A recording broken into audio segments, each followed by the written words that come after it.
First signing day went great. Really love the class that I have. A lot of players from around the country. I got 11 California kids, one Arizona, one Hawaii, one kid from Illinois, one Jersey, one Texas, and one Washington. So just fired up about guys that want to be Bruins and excited to see what the future holds for these kids. But it's been a real roller coaster ride today, and that's what recruiting is. So lost the mic. This has also been just a fun day of everything that's been going on. How close to completion do you think the class is? Expecting a couple more? It depends. We have 2 more days, so we're not too sure what could happen in those two days. But. What kind of addition is Carson into that backfield? A huge addition. Be having the #1 back in California. That's a big get for us. We wanted to make sure we held on to this kid. He's somebody that's true to his word, and he's been rocking with us for a long time. So I commend him for being that type of player and that type of kid. And how important was it? Carson committed really early this year. What's the difference between the coaching staff and their outreach, enabling to get these early recruits like Carson? Just being able to show them and let them know what you can do for them. Coming to an institute like this, you're going to get the on-field and off the field. So I just think that he understood the value and what UCLA could do for him, and our history and what our running backs have done. There's no better place. And how important was it to get Lucien and restock that defensive line, especially after not signing a defensive lineman in last year's class? Yeah, that was huge for us. We ended up signing 2 defensive ends, 3 linebackers. So it was important for us. That's a spot that Ikaika has a soft spot for. So he wants to make sure that he has some guys that have a lot of talent, and him and Cole coming in here, I'm pretty fired up to see what they can do. Can you give any comments on Coach Neat coming back and what impact he might have on recruiting in the future? Yeah, once stuff is official, I'll get into all of that. What kind of addition is LaRue in the defensive backfield? That's another local kid, big corner, tall, played a lot of good ball at a pretty good high school. So, we're just fired up to be able to keep, local kids in the state and not let them out. You were able to obviously flip a couple guys. He was one of them. What is that process like? How does that work? Getting guys to change allegiance in the last week before signing day. It's tough, but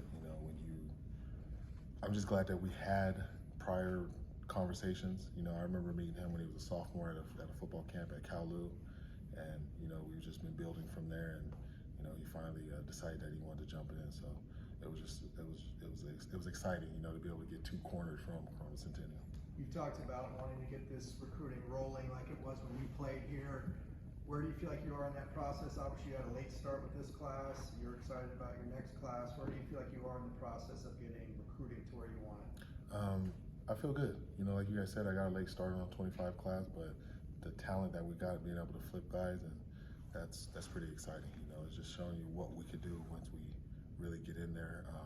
I think I have 4 recruits in the 26 class, and I have 1 commit in the 27, 2 commits in the 27 class. So I'm, recruiting's gonna come. This is a great university.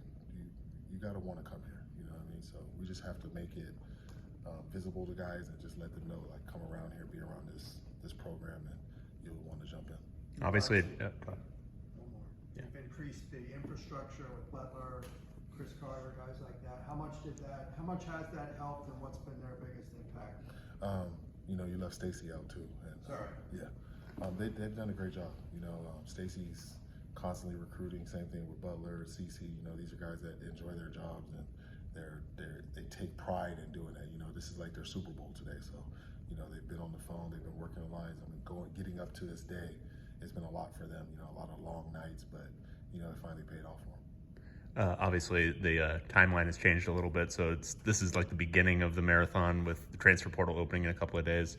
After the meetings with players, obviously a few announcements this week, what are you anticipating are like the major targets, major needs that you have to get in the portal? I think I have enough running backs. I'm confident there. We most definitely have to get a quarterback. You always want to beef up the O-line and D-line. Have a couple safety spots that are open, but I'm confident that we're going to be able to get some guys in here that want to be Bruins, and understand what it takes to be Bruins and want to finish off their career or wherever point they are in their career, just get it going.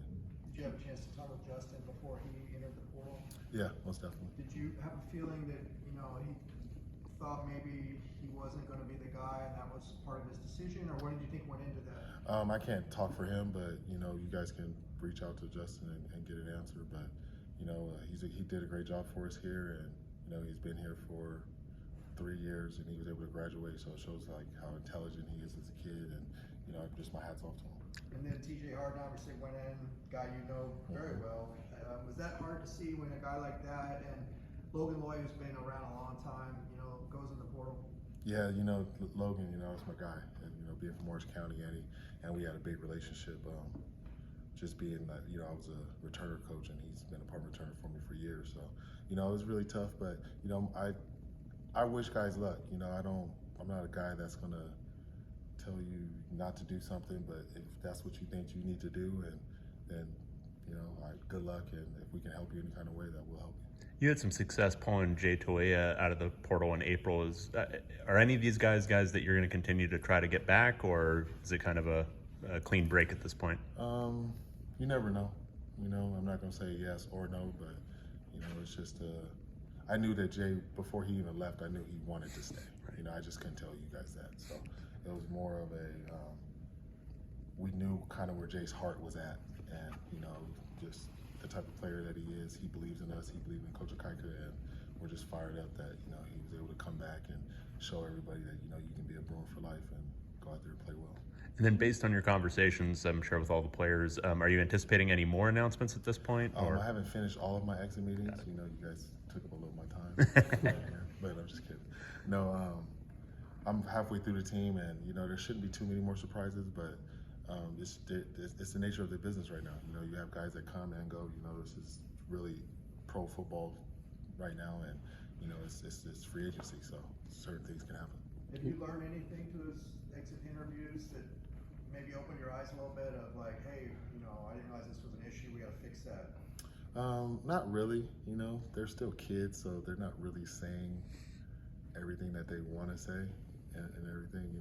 I think if I was a running back coach still, I'd get a lot of information, but being a head coach is, it's like they're walking up to the principal's office, but they're still having fun and saying what they can say, but, there's not one glaring thing or anything, but, there's just some guys when you've been in college 5 years, you kind of want to change. When you've been in there 4 years, you kind of want to change. So certain guys have been here a certain amount of time, so you can tell that they might want to just try something new. You get a sense that NIL is a big part of this, like wanting more money somewhere else? I wouldn't say that we're losing kids to money. I wouldn't say that because I haven't had any of those conversations, so I wouldn't think that money was an issue. Go ahead. Obviously, a big part of when you were hired was retaining as much as you could, whether it be the staff or the players. Now, obviously players now deciding to transfer out. How much of a different challenge is this 2025 year going to be for you guys? I don't think we'll be able to reload, because just like where people are leaving, we're going to be able to pull guys in. So we're going to be able to reload. That's the nature of the business. You guys have seen plenty of teams go from 3 wins or whatever they did to conference championships. Prime's done the same thing. He lost a lot of guys in the portal, and he was able to reload. So it's just the nature of the game. I think in 2 years, this won't really be a big thing to you guys, because it's something that's constantly happening now. Guys hit the portal, and guys come in from the portal. So it's just the nature of the game right now. And then where are you at with your kind of staff evaluations and kind of determining, whether you want to make any changes? That's the next thing after I talk to all the players. Got it. Can you kind of project the impact or opportunities that this 2025 class could have, like on the defense and especially in that secondary? If a lot of guys come in and they're, ready to go, we have a lot of early enrollees, so guys are going to be here for spring, and that's huge for them. So there should be a lot of potentially a lot of guys should get the opportunity to play. It's just, it just depends on how quick they pick up the playbook, how their body is physically.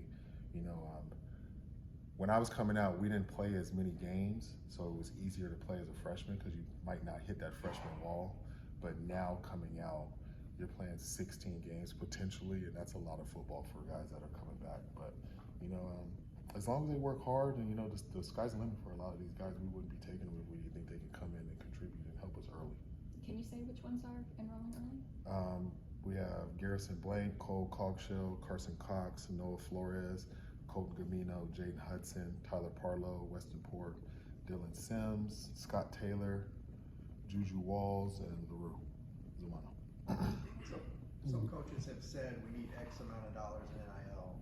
Can you give us a number that you're looking for? All of it. To hit the lotto, you know. So I mean, it's gonna take a lot of money, but I'm not gonna just throw money out there. But I feel comfortable. If I didn't, you guys know, I would tell you like we don't feel comfortable with our NIL situation. But from what has been happening, the way Brewers for Life has been going, and I feel pretty comfortable that I should be able to, especially for the quarterback position. I got to get a quarterback in here, and I feel comfortable that I will be able to do that. Are you guys count? Oh, go Any ahead. sense of what you've been able to raise so far? You guys will just be able to see, maybe just add it up once you guys see who gets, you know what I mean? Because we all know quarterbacks are going to be expensive, and I have to get one of those, so we'll be able to see that. Is offensive line another area that you feel like the portal is going to really help you there? Yeah, I mean, I like what we have, but you still want to add depth just for competition, you know? I just felt that our depth this season wasn't where it needed to be. You know, some games we would get tired in the second half. The LSU game, we got tired in the second half. You can't put guys in. You know, we needed more depth. So I think that was as long as we can get potentially some more guys in, yes, we want to do that. But I like what we have. I like the guys that are here right now that want to be Bruins. I know it's not settled yet, but can you use the rev share? Like, can you use that as part of the conversation with transfers at this Yeah, point? most definitely. You can use that, but it's not available yet. But yeah, Right. you can leverage that a little bit. Coach, Cam in Toronto is a big advocate for the program, and he was talking about people that think about the transfer portal. What's one message you want to send to those players who are thinking about UCLA right now? What's one value proposition you want to send them? This is just a great university. You know, this is somewhere where you can be great on and off the field. You know, we're in the Big Ten. This is the #1 public institute, and it's just somewhere that you can. It's not a 4-year thing here. You know, I've been here for a long time. They've been taking care of me for about 20 years now. So, you know, I'm walking proof. It's like a blueprint of what UCLA can do for you. And, you know, if you really want to do that, you know, you can come and ask the head coach, and I can give you proof of what it is. I don't really have to sell you on what UCLA can do because you can see it. And you brought up your recruiting staff earlier. How big was it just to, get back into those high schools and reestablish some relationships and strengthen some relationships? It was huge, you know, and they take pride in making sure that we touched almost every school in this area. You know, when I was locally just recruiting Orange County, I went to every school. It didn't matter. I always went to every school. Like every coach could almost tell you that they saw me at their school. Even if they didn't have anybody, I still wanted to let them know like UCLA walked in here, you know. So our coaches are still doing the same thing. Our staff did a great job. You know, Stacy did a great job. Butler also at CC. So they take pride in what they do. And like I said before, this is like their Super Bowl. So, you know, they were fired up for this day. There's no more letters of intent, right? So what are they signing today? What is it? It's a grant aid, right? Yeah, grant aid. And that binds them in the same way that a letter of intent would? Not necessarily, but to a point. Yeah. Kind of nitty gritty, but with Justin leaving, and I'm sure Ethan probably graduating, is Carson Gordon, is he going to switch back to quarterback, or is he still with the receivers, or? It depends. Got it. We have to see how this offseason goes, but you know, he's a type of kid that, like he said before, he just wants to help the team win. So I think potentially he could go back to the quarterback room, but I think he sees like I might be able to have an opportunity to play here. Just similar to Devin Fuller. Yeah. You know, Devin Fuller came in as a quarterback. I can't remember who we were playing against, but he went over to the defense and serviced them, and you know, next thing you know, he's an NFL receiver. He was able to, you know, play in the league as a receiver. So. What about DeShaun Foster? Where's he in his recovery? He's still recovering from his ACL.